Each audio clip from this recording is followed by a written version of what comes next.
Until Can now. can we excuse the President? Okay. Sige, Mr. President, by unanimous position, you are now excused from the hearing. Thank you for Ayoko, sir. attending. Thank you, sir. Thank you na, sir. Eh, Whether you like it or not, kasi itong mga kaibigan niyo po rito, gusto na po kayong iparelax Kasi, po, sir, Mr. President. may gusto, ito na kasi yung forum na maybe binigyan ako ng panahon ng Panginoong Diyos na makarating dito. And I can talk publicly. Alam naman lahat ng mayors yan.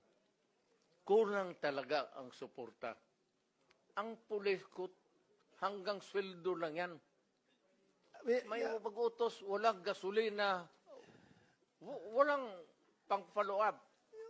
Mr. President, Mr. Chairman, I think it's majority